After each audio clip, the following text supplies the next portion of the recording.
There's an epidemic happening in the world that you can help fix.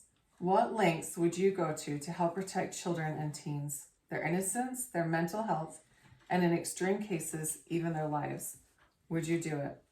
About 5 years ago, I went to see a speaker named Colin Kartchner, whose message was Save the Children.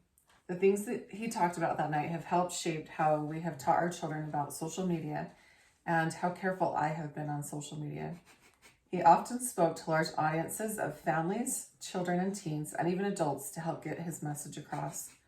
His platform was to not allow young children and teens to have social media. He went even as far to say that children should not have smartphones because there are so many things that they can see and hear that are inappropriate. Some other hidden dangers on the internet, and specifically social media, are cyberbullying, predators, tracking, unmonitored interactions, and toxic perfectionism. Studies have also observed links between high levels of social media use and depression or anxiety symptoms. A Reuters article from 2011 tells us that 1 in 12 teens self-harm. Colin Kartchner in 2018 tells us that 1 in 4 teens self-harm. How have we gone from 1 in 12 to 1 in 4 in just 7 years? Social media has grown exponentially over these years. There's a Moran study that talks about a combination of hormonal changes during puberty and brain changes in the media or in mid-teens with the final development of the prefrontal cortex. It's the front part of the brain that's associated with planning, personality, expression, and moderating behavior. Obviously, these are factors that we do not have control over, but what do we have control over? I'll get to that in just a minute. Let's talk more about social media. Teens are using the popular app TikTok to diagnose themselves with mental illness. Some are embracing ineffective or inappropriate treatments. Colin Kartchner talks about toxic perfectionism.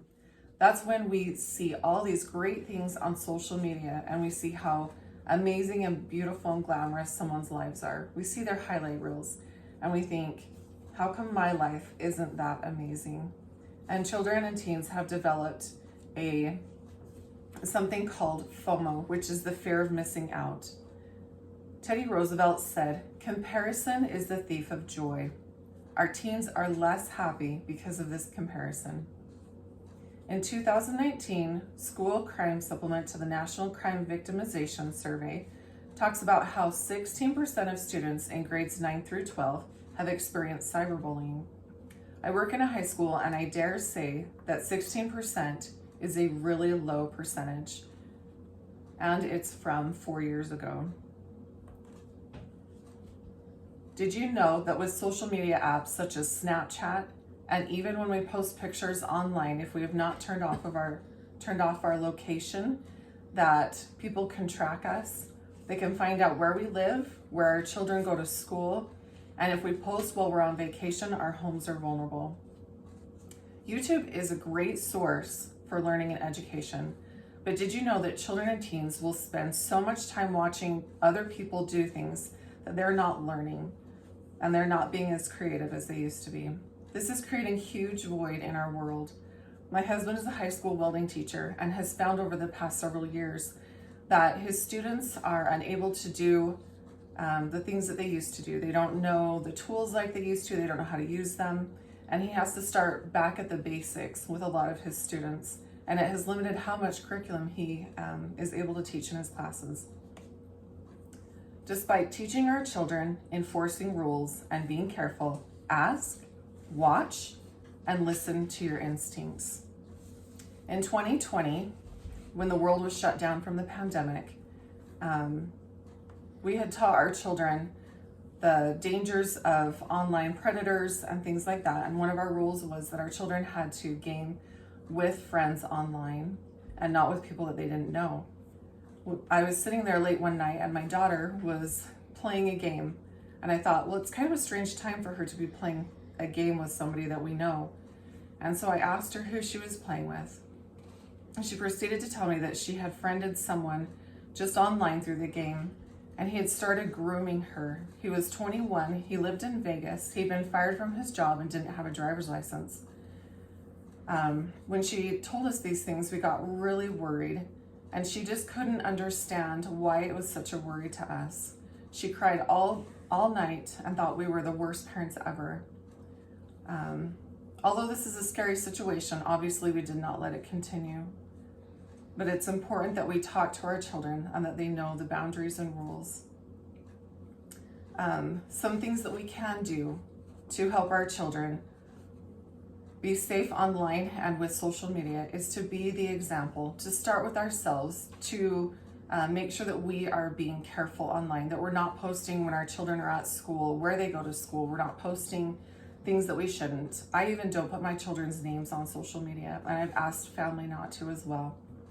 And it's important that we tell our children what we're doing to help protect them.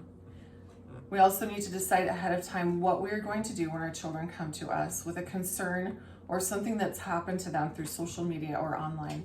How are we going to deal with these issues? The average age that someone sees pornography is 8 years old. That's a startling age. We don't want our children to experience that. We want our children to be children. Another thing we can do is put our phone down, to pay attention to our children, to let them see our eyes. Sometimes we'll be at a restaurant or something. If we look around, we'll see so many people are looking at their phones. Maybe their children are sitting there. They're bored. They don't have anyone to pay attention to them, and they just want that love and that connection with their parents. So put your phones down and let your children be with you and interact with you. Colin Karchner even talked about a girl who messaged him and told him that she hated smartphones. She didn't have one, but her parents both did, and she said she felt so ignored. Another thing we can do with our children is to let them work with us, let them cook with us, let them do things with us. We all know that this is not easy. It's time consuming, and it usually takes longer than if we just did it ourselves, but our children want to be with us. Although it's hard to implement these steps, it's worth it. So let's all work on monitoring ourselves and our children to make our lives more beneficial and more successful. Our kids are amazing. They want to be seen, to be heard, and to be loved. It's never too late to step up and be a parent.